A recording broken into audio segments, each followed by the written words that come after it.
தூத்துக்குடியில ஒரு பொண்ணு பாலியல் வன்புணர்வுக்கு ஆளாக்கப்பட்டு துண்டு துண்டா வெட்டப்பட்டு கொலை செய்யப்பட்டிருக்கு. ஏன் அந்த பொண்ணை பத்தி நீ பேச மாட்டியா? 2.5 வயசு பொண்ணை பத்தி நீ பேச மாட்டியா?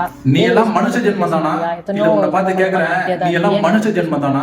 நான் அதை பத்தி பேசினா மாறிடுமா? புரிஞ்சுக்கோங்கடா, நீங்க அவ்வளவு நல்லவனுங்களாம் கிடையாது. இதுக்கு அரசாங்கம் காரணமான்னு கேட்டா கண்டிப்பா கிடையாது. இந்த அம்மணி முழுசா பேசத்தை கேட்கும் போது என்ன சொல்றாங்கன்னா, இதுக்கும் அரசுக்கும் எந்த தொடர்புமே இல்லையா, இது வந்து ஆண்களுக்கு வந்து தேவைப்படுதா, அவங்களோட தேவைக்காக தான் இந்த குற்றங்கள்லாம் வந்து நடக்குதுன்னு சொல்லிட்டு அம்மணி வந்து தெளிவாக விளக்கம் கொடுத்துருக்காங்க. என்னன்னா, வழக்கம் போல நம்ம திமுகவுக்கு வந்து முட்டு கொடுத்துருக்குது இந்த பெண்மணி. இதை வந்து யாராலையும் தடுத்து நிறுத்த முடியாதான், எந்த சட்டம் போட்டாலும் தடுத்து நிறுத்த முடியாதான்.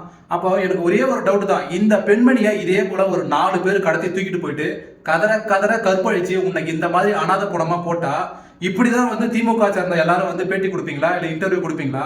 நீ எல்லாம் மனுஷ ஜென்மம் தானா? வயிற்றுக்கு சோத்தை தான் திங்கிறியா, இல்ல வேற எதாவது திங்கிறியா?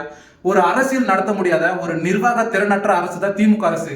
இது வந்து முழுக்க முழுக்க அரசோட ஒரு குறைபாட்டால மட்டும்தான், சட்ட திட்டங்கள் கடுமையா இல்லாத குறைபாட்டால மட்டும்தான், கண்காணிப்பு சரியா இல்லாத குறைபாட்டால மட்டும்தான் இவ்வளவு குற்ற சம்பவங்கள் நடக்கிறதுக்கு முக்கிய காரணமே.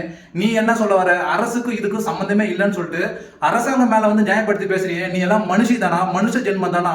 இத்தனை நாள் நீ ரொம்ப பெரிய பித்தாக்கா எதிர்கோப்பான்னு சொல்லிட்டு நினைச்சிட்டு இருந்தேன். இப்போதான் தெரியுது, முட்டு கொடுக்குற முட்டுங்கள்ல கேவலமான ஒரு தற்குறித்தனமான முட்டு யாருன்னா இந்த பொண்ணு தான் நினைக்கிறேன்.